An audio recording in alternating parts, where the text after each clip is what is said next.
See, now we are discuss about everything I need to know I learned in the forest by Vandana Shiva.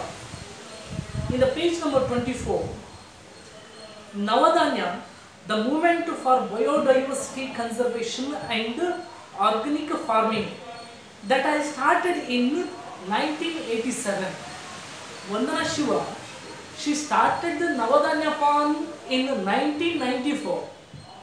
Then Navadanya farm was started in 1987. Navadanya movement. Navadanya farm was started in 1994. Navadanya movement, ಚಳುವಳಿ ಅಂತ ಕರಿತೀವಿ ನಾವು. This movement is started in 1987. Is a spreading. So far, ಹೇಳ್ತಾರೆ ಮುಂದೆ ಇದು ಎಲ್ಲಾ ಕಡೆಗೂ ಏನಾಗುತ್ತೆ, ಹಬ್ಬಿಕೊಳ್ಳುತ್ತೆ, ಎಲ್ಲಾ ಕಡೆಗೂ ಹೋಗುತ್ತೆ. See, we have worked with the farmers to set up more than 100 community seed banks across India. See, Vandana Shiva, she started Navadanya farm and she started Navadanya movement. This is spreading all over the India. Okay, she helped to the farmers because the farmers more than 100 community seeds banks across India. ಭಾರತದಾದ್ಯಂತ ಈ ಬೀಜದ ಘಟಕಗಳನ್ನು ಏನು ಮಾಡ್ತಾರೆ, ಪ್ರಾರಂಭ ಮಾಡ್ತಾರೆ. ಯಾಕಂದ್ರೆ ಸರಿಯಾದ ಬೀಜಗಳ ಆಯ್ಕೆ ರೈತರ ಒಂದು ಜೀವನವನ್ನು ಅದು ಏನು ಮಾಡುತ್ತೆ, ಸದೃಢಗೊಳಿಸುತ್ತೆ ಅನ್ನೋ ಒಂದು ವಿಚಾರವಾಗಿ ಮುಂದೆ ಹೇಳ್ತಾ ಹೋಗ್ತಾರೆ. We have saved more than 3000 rice varieties. Totally she preserving 3000 varieties of rice. 3000 ಭತ್ತದ ತಳಿಗಳನ್ನು ಇವರು ಏನು ಮಾಡ್ತಾರೆ, ಅಕ್ಕಿ ತಳಿಗಳನ್ನು, ಭತ್ತದ ತಳಿಗಳನ್ನು ಸಂರಕ್ಷಣೆ ಮಾಡ್ತಾರೆ. ಎಲ್ಲಿ? ನವಧಾನ್ಯ ಫಾರ್ಮ್ ಅಲ್ಲಿ. Yes, we also help farmers make a transition from fossil fuel and chemical based monoculture to biodiverse ecological systems nourished by the sun and the soil ಅಂತ ಹೇಳ್ತಾರೆ. ಅಂದ್ರೆ Vandana Shiva, she helped to the farmers. How? In the based on the chemical based on agriculture transition into organic farming. Okay, ಸಾವಯವ ಕೃಷಿ ಪದ್ಧತಿಯನ್ನು ಇವರು ಏನು ಮಾಡ್ತಾರೆ, promote ಮಾಡ್ತಾರೆ. ಓಕೆ, ನಾನು ಹೇಳಿದ್ದೀನಿ ನಿಮಗೆ ಹಿಂದಿನ ಕ್ಲಾಸಲ್ಲಿ. ಈ ದಿನ ನಾವು ಇವತ್ತು ಏನನ್ನ ಊಟ ಮಾಡ್ತಿದ್ವಿ ಅಂದರೆ directly we eating for the poison. Okay, ಯಾಕಂದ್ರೆ ನಾವು ತಿನ್ನುವಂಥ ಫುಡ್ ಪಾಯ್ಸನ್ ಇದೆ ನಮಗೆ ಗೊತ್ತು ಅಲ್ವಾ. ಆ ಒಂದು ಕೃಷಿ ಪದ್ಧತಿಯನ್ನು ನಾವು ಇವತ್ತು ಅಳವಡಿಸ್ಕೊಂಡಿದ್ದೀವಿ ಅಂತ ಅರ್ಥ. ಓಕೆ, ಎಸ್, ಇವತ್ತು ಅದು ಏನಾಗ್ತಾ ಇದೆ, ಆ ಒಂದು ಕೆಮಿಕಲ್ ಬೇಸ್ಡ್ ಆನ್ ಅಗ್ರಿಕಲ್ಚರ್ ಹೋಗಿ ಏನಾಗಬೇಕಂತ ಹೇಳ್ತಾರೆ ಇವರು, ಮೊನೋಕಲ್ಚರ್ ಟು ಬಯೋಡೈವರ್ಸ್. ಓಕೆ, ಇದು ಮುಂದೆ ಸಾವಯವ ಕೃಷಿಯಾಗಿ ಬದಲಾಗಬೇಕು. ಸಿಸ್ಟಮ್ ಅಂದ್ರೆ ಈ ಇಂಧನ ಬಳಕೆಯ ಬದಲಾಗಿ ಏನು ಬರಬೇಕು, the nourished by the sun and the soil. Okay, ಸೂರ್ಯ ಮತ್ತು ಮಣ್ಣಿಗೆ ಉಪಯುಕ್ತವಾಗುವಂತ ಏನು ಕೃಷಿ ಪದ್ಧತಿಯ ಅಳವಡಿಕೆ ಆಗಬೇಕು ಅಂತ ಹೇಳ್ತಾರೆ. ಅಂಡರ್ಸ್ಟ್ಯಾಂಡ್? ಸಿ, ಮುಂದೆ biodiversity has been my teacher of abundance and freedom of cooperation and mutual giving ಅಂತ ಹೇಳ್ತಾರೆ. ಈ ಬಯೋಡೈವರ್ಸಿಟಿ, ವೈವಿಧ್ಯತೆ ಅನ್ನೋದು ಅದು ಏನನ್ನ ನಮಗೆ ಕಲಿಸಿಕೊಡ್ತಾ ಇದೆ ಅಂದ್ರೆ, ದ ಟೀಚಿಂಗ್ ಫ್ರೀಡಮ್, ಸ್ವಾತಂತ್ರ್ಯ, ಅಂಡ್ ಆಫ್ ಕೋಪರೇಷನ್ ಅಂದ್ರೆ ಸಹಬಾಳ್ವೆ, ಅಂಡ್ ಮ್ಯೂಚುವಲ್ ಗಿವಿಂಗ್, ಸಹಕಾರ ಮನೋಭಾವನೆ, ಸಹಕಾರ ಮತ್ತು ಸಹಬಾಳ್ವೆ ಮನೋಭಾವನೆಯನ್ನ ಕಲಿಸಿಕೊಡುತ್ತೆ.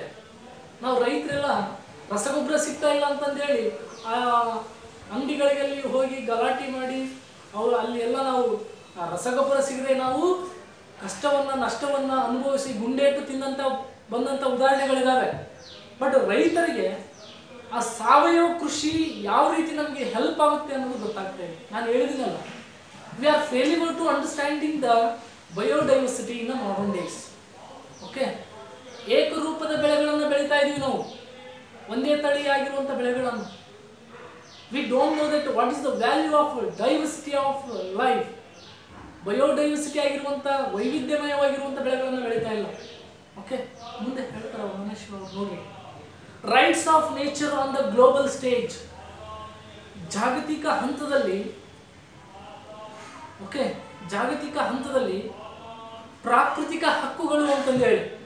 ಓಕೆ, ಏನು ಹೇಳ್ತಾರೆ ಈ ಒಂದು ಎಸ್ಸೆದಲ್ಲಿ ನೋಡ್ರಿ. When the nature is a teacher we co create with her. ಯಾವಾಗ ಪ್ರಕೃತಿ ನಮಗೆ ಶಿಕ್ಷಣವನ್ನು ಕೊಡ್ತಾ ಹೋಗುತ್ತೆ, we co create with her ಅಂತ ಹೇಳ್ತಾನೆ. ವಿತ್ ಹರ್ ಅಂದ್ರೆ ಯಾರು? Her it's a represent our mother earth, ಭೂಮಿ ತಾಯಿ ಅಂತ ಕರಿತೀವಿ ನಾವು ಅಲ್ವಾ. ಅಂದ್ರೆ ಸಿ, ಒಬ್ಬ ರೈತ ಬೆಳಗ್ಗೆ ಎದ್ದಾದ ನಂತರ ಭೂಮಿ ತಾಯಿಯನ್ನು ನೆನೆಯುತ್ತಾ ಎದ್ದೇಳ್ತಾರೆ. That is a very mutual understanding the earth and living life. Okay, see, we recognise her agency and her rights. ಅವಳ ಹಕ್ಕುಗಳನ್ನ ಮತ್ತು ಅವಳ ಕೆಲಸವನ್ನು ನಾವು ಗುರುತಿಸಬೇಕು. ಯಾರ ಹಕ್ಕುಗಳನ್ನು? ಭೂಮಿ ತಾಯಿಯ ಹಕ್ಕುಗಳನ್ನು. ಓಕೆ, ನಮಗೆ ಮಾನವ ಹಕ್ಕುಗಳಂತ ಇದ್ದಾವೆ, ಹ್ಯೂಮನ್ ರೈಟ್ಸ್ ಅಂತ ಇದ್ದಾವೆ. We know that. ಓಕೆ, ಏನು? ಶಿಕ್ಷಣ ನಮಗೆ ಸಿಗಬೇಕು, ಆಹಾರ ನಮಗೆ ಸಿಗಬೇಕು. ಓಕೆ, ಸಂವಿಧಾನ ಹಿಂಗೆ ಇರಬೇಕು, ಅದು ಎಲ್ಲರಿಗೂ ಒಂದೇ ಅನ್ನೋ ಒಂದು ಮನೋಭಾವನೆ ನಮಗೆ ಈ ಹಕ್ಕುಗಳಲ್ಲಿ ಸಿಗುತ್ತೆ. Fundamental rights, okay, and human rights ಅಂತಂದೇಳಿ, ಮೂಲಭೂತ ಹಕ್ಕುಗಳು ಮತ್ತು ಈ ರೀತಿ ರೈಟ್ಸ್ಗಳು ಅಲ್ವಾ. ಎಸ್, ಇಲ್ಲಿ that is why it is significant that Ecuador has recognized the rights of nature in its constitutions ಅಂತ ಹೇಳ್ತಾರೆ. ಕಾನ್ಸ್ಟಿಟ್ಯೂಷನ್ ಮೊಟ್ಟ ಮೊದಲ ಬಾರಿಗೆ ಒಂದು ಈಕ್ವೆಡರ್ ಅನ್ನೋ ಒಂದು ರಾಷ್ಟ್ರ ಆ ಪ್ರಾಕೃತಿಕ ಹಕ್ಕುಗಳನ್ನು ಏನು ಮಾಡುತ್ತೆ, ತನ್ನ ಸಂವಿಧಾನದಲ್ಲಿ ಅಳವಡಿಕೆ ಮಾಡಿಕೊಳ್ಳುತ್ತೆ. ಓಕೆ, ನಮ್ಮ ಸಂವಿಧಾನದಲ್ಲಿ ಪ್ರಾಕೃತಿಕ ಹಕ್ಕುಗಳು ಇದಾವ? ನೋ. ಯಾಕೆಂದರೆ ನಾವು ಪ್ರಕೃತಿಗೆ ಅಷ್ಟು ಮೌಲ್ಯವನ್ನು ಕೊಡ್ತಾ ಇಲ್ಲ, ಮಹತ್ವವನ್ನು ಕೊಡ್ತಾ ಇಲ್ಲ ಅಂತ ಒಂದು ಹೇಳೋದನ್ನ ಇಲ್ಲಿ ತಿಳಿಸ್ಕೊಡುತ್ತೆ. ಓಕೆ, ಫಸ್ಟ್ ಒಂದು ದೇಶ ಈಕ್ವೆಡರ್ ಅನ್ನೋ ಒಂದು ರಾಷ್ಟ್ರ recognised rights of nature in its constitution in April 2011. Okay, 2011ರಲ್ಲಿ ಈ ಒಂದು ಸಂವಿಧಾನದಲ್ಲಿ ರೈಟ್ಸ್ ಆಫ್ ನೇಚರ್ ಅಂತ ಅಳವಡಿಕೆ ಮಾಡಿಕೊಳ್ಳುತ್ತೆ. ಎಕ್ಸಾಮಲ್ಲಿ ಕೇಳ್ತಾನೆ, which nation adapted rights of nature in its constitution ಅಂತ ಕೇಳ್ತಾನೆ. ಆನ್ಸರ್ ಏನು? ಈಕ್ವೆಡರ್. ಅಂಡರ್ಲೈನ್ ಮಾಡಿ, Ecuador nation. When in April 2011 the United Nations General Assembly, inspired by the Constitution of Ecuador and the Universal Declaration of Rights of Mother Earth, initiated by Bolivia. Yes, United Nations General Assembly. Okay, ವಿಶ್ವಸಂಸ್ಥೆಯ ಆ ಒಂದು general ಅಸೆಂಬ್ಲಿಯಲ್ಲಿ, ಆ ಒಂದು ಸಭೆಯಲ್ಲಿ ಈ Ecuador ದೇಶದಿಂದ ಪ್ರೇರೇಪಿತಗೊಂಡಂತ ಇನ್ನೊಂದು ದೇಶ, ಅದು ಯಾವುದಪ್ಪ ಅಂದ್ರೆ ಬೋಲಿವಿಯಾ ಅನ್ನೋ ಒಂದು ರಾಷ್ಟ್ರ ಏನ್ ಮಾಡುತ್ತೆ ಅಂದ್ರೆ ಯೂನಿವರ್ಸಲ್ ಡಿಕ್ಲರೇಷನ್. ಓಕೆ, ಇದನ್ನ ವಿಶ್ವದಾದ್ಯಂತ ಏನ್ ಮಾಡುತ್ತೆ, ಆಚರಣೆ ಮಾಡಬೇಕು. ಇದು ಎಲ್ಲಾ ರಾಷ್ಟ್ರಗಳು ಇದನ್ನ ತಮ್ಮ ಸಂವಿಧಾನದಲ್ಲಿ ಅಳವಡಿಕೆ ಮಾಡಬೇಕು ಅನ್ನೋ ಒಂದು ವಿಚಾರವನ್ನ ಹೇಳ್ತವೆ. Okay, Bolivia and organized a conference on harmony with nature as a part of Earth Day celebrations. ನೋಡ್ರಿ, ಬೋಲಿವಿಯಾ ಅನ್ನೋ ಒಂದು ರಾಷ್ಟ್ರ harmony with nature part of earth day celebration ಅಂತ ಹೇಳ್ತಾನೆ. ಓಕೆ, ಭೂಮಿಯ ಒಂದು ಹಬ್ಬವನ್ನಾಗಿ ಆಚರಣೆ ಮಾಡಬೇಕು. ಹಾರ್ಮೋನಿ ವಿತ್ ನೇಚರ್, ಪ್ರಕೃತಿಯೊಂದಿಗಿನ ಸಾಮರಸ್ಯ. C, much of the discussion centered on ways to transform systems based on domination of people over nature, men over women, and the rich over poor into new system based on partnership ಅಂತ ಹೇಳ್ತಾರೆ. Okay, ಕಾಲ ಕಾಲಕ್ಕೆ ಈ ಒಂದು domination ಅನ್ನೋದನ್ನು ನಾವು ನೋಡ್ತಾ ಇದ್ದೀವಿ. ಏನು, ಜನರು ಪ್ರಕೃತಿ ಮೇಲೆ ಮಾಡುವಂಥ ಒಂದು ದಬ್ಬಾಳಿಕೆ ಆಗಿರ್ಬೋದು, ಮೆನ್ ಓವರ್ ವುಮೆನ್, ಪುರುಷ ಮಹಿಳೆಯರ ಮೇಲೆ ಮಾಡುವಂಥ ದಬ್ಬಾಳಿಕೆ ಆಗಿರ್ಬೋದು, and the rich over the poor, ಶ್ರೀಮಂತರು ಬಡವರ ಮೇಲೆ ಮಾಡುವಂಥ ದಬ್ಬಾಳಿಕೆ ಆಗಿರ್ಬೋದು. New system based on partnership. ಅದೇ ಥರ ಇನ್ನೊಂದು ಭಾಗವಹಿಕೆ ನಮ್ಮ ಒಂದು ಪಾರ್ಟ್ನರ್ಶಿಪ್ ಎದರಲ್ಲಿದೆ, the humans over the nature ಅಂತಂದ್ರೆ, men over the nature. Okay, ಮನುಷ್ಯರು ಏನು ಮಾಡ್ತಾ ಇದ್ದಾರೆ, ಪ್ರಕೃತಿ ಮೇಲೆ ಡಾಮಿನೇಷನ್ ಮಾಡ್ತಾ ಇದ್ದಾರೆ ಅನ್ನೋ ಒಂದು ವಿಚಾರವನ್ನು ಇಲ್ಲಿ ಹೇಳಿ. Okay, understand. ಒಂದು ಜಸ್ಟ್ ಥಿಂಕ್ ಮಾಡಿ, ಪ್ರಾಣಿಗಳಿಗೆ, ಪಕ್ಷಿಗಳಿಗೆ ಅಥವಾ ಸಸ್ಯಗಳಿಗೆ ಮಾತನಾಡೋದಕ್ಕೆ ಬಂದಿದ್ರೆ they are asked what are their need of rights. Okay, ತಮ್ಗೆ ಏನೆಲ್ಲ ಹಕ್ಕುಗಳು ಬೇಕು ಅಂತಂದೇಳಿ ಎಲ್ಲ ಪ್ರಾಣಿಗಳು ಬಂದು ತಹಸೀಲ್ ಆಫೀಸ್ಗಳ ಮುಂದೆ, ಸರ್ಕಾರಿ ಕಚೇರಿಗಳ ಮುಂದೆ ಸ್ಟ್ರೈಕ್ ಮಾಡಿದರೆ ಪರಿಸ್ಥಿತಿ ಹೇಗಾಗಿರ್ತೀವಿ? ಆನೆ, ಸಿಂಹ, ಹುಲಿ ಇಂಥ ಕಾಡು ಪ್ರಾಣಿಗಳು ನಮಗೂ ನೀವೇಂಗ ರೈಟ್ಸ್ ತೊಗೊಂಡಿದ್ರಿ, ಹ್ಯೂಮನ್ ರೈಟ್ಸ್ ಅಂತ, ನಮಗೂ ಎನಿಮಲ್ ರೈಟ್ಸ್ ಕೊಡ್ರಿ ಅಂತ ಎಲ್ಲ ಪ್ರಾಣಿಗಳು ಬಂದು ನಿಂತಿದ್ರೆ ಮನುಷ್ಯನ ಪರಿಸ್ಥಿತಿ ಹೇಗಾಗ್ತಿದೆ ಅಲ್ವಾ? Yes, it's small example. We should give respect for other species ಅಂತ. ಬೇರೆ ವರ್ಗಗಳಿಗೆ ಕೂಡ ನಾವೇನು ಮಾಡಬೇಕು, ಅಷ್ಟೇ ಗೌರವವನ್ನು ಕೊಡಬೇಕು ಅನ್ನೋ ವಿಚಾರವನ್ನು ಹೇಳುತ್ತೆ. The UN secretary general's report harmony with nature. ನೋಡ್ರಿ, ಅಲ್ಲಿ United Nation general secretary report ಒಂದು ವರದಿ ಹೇಳುತ್ತೆ, harmony with nature, please make underline, ಪ್ರಕೃತಿಯೊಂದಿಗಿನ ಸಾಮರಸ್ಯ, issued in conjunction with the conference. Okay, ಆ ಒಂದು ದೊಡ್ಡ ಸಮ್ಮೇಳನದಲ್ಲಿ ಈ ಒಂದು ವಿಷಯವಾಗಿ ಏನು ಮಾಡ್ತಾರೆ, ಧ್ವನಿಯನ್ನು ಎತ್ತುತ್ತಾರೆ. Elaborates on the importance of reconnecting with nature. ಮನುಷ್ಯನನ್ನು ಏನು ಮಾಡೋದು, ರೀಕನೆಕ್ಟಿಂಗ್ ವಿತ್ ನೇಚರ್ ಅಲ್ವಾ? ಇಟ್ ಮೀನ್ಸ್ ಮತ್ತೆ ಪುನಃ ನಾವು ಎಲ್ಲಿಗೆ ಕನೆಕ್ಟ್ ಆಗಬೇಕು, we are reconnect with nature, ಪ್ರಕೃತಿಯೊಂದಿಗೆ ಮತ್ತೆ ಸಂಪರ್ಕವನ್ನು ಹೊಂದಬೇಕು ಅಂತಂದೆ. We well know that what happens in a contemporary issue, the COVID-19. Okay, the most of people, they are suffering from COVID-19, corona, that's called novel corona. Okay, ನಾವು ಪ್ರಕೃತಿಗೆ ಹಿಂತಿರುಗಿದ್ರೆ ಇಂಥ ರೋಗಗಳು ನಮಗೆ ವಾಪಸ್ ಬರ್ತಿರ್ಲಿಲ್ಲ. ಓಕೆ, ಗ್ಲೋಬಲೈಸೇಷನ್ ಅಂತಂದೇಳಿ, ಓಕೆ, ಜಾಗತೀಕರಣ ಅಂತಂದೇಳಿ, industrialisation ಅಂತಂದೇಳಿ, ಕೈಗಾರೀಕರಣ ಅಂತಂದು ಹೇಳಿ ನಾವು ಇವತ್ತು ಏನು ಮಾಡ್ತಾ ಇದ್ವಿ, ಪ್ರಕೃತಿನ ನಾಶ ಮಾಡ್ತಾ ಬಂದಿದ್ದೀವಿ. ಅದಕ್ಕೆ ಇಂಥ ಹಲವಾರು ರೋಗಗಳು ನಮ್ಗೆ ಏನಾಗ್ತಾ ಇದ್ದಾವೆ, ಮನುಷ್ಯನನ್ನು ಬಿಟ್ಟು ಬಿಡಲಿಕ್ಕೆ ಕಾಡ್ತಾ ಇದ್ದಾವೆ. Okay, again we are going to the nature, we are reconnected to the nature. ಮನುಷ್ಯ ಮತ್ತೆ ಪ್ರಕೃತಿ ಕಡೆಗೆ ಹೋಗಲೇಬೇಕು. ಓಕೆ, ಸಿ ಮುಂದೆ ಹೇಳ್ತಾನೆ ನೋಡ್ರಿ,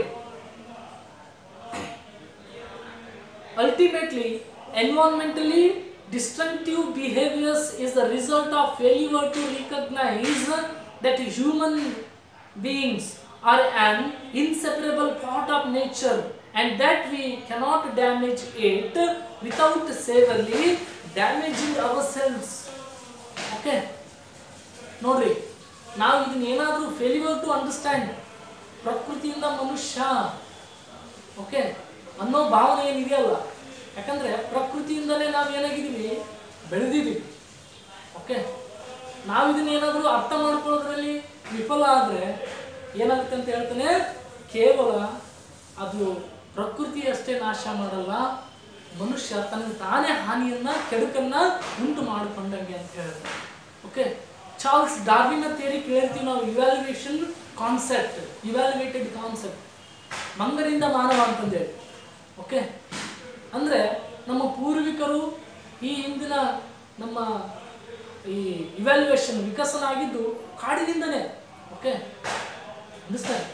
ಇನ್ ಕೇಸ್ ನಾವೇನಾದರೂ ಇವತ್ತೇನಾದರೂ ಬದುಕಿದ್ರೆ, ಯಾರು ವಿಶೇಷವಾಗಿ ಮನುಷ್ಯರ ಏನಾದರೂ ಬದುಕಿದ್ರೆ for the sake of forest, okay, for the sake of what?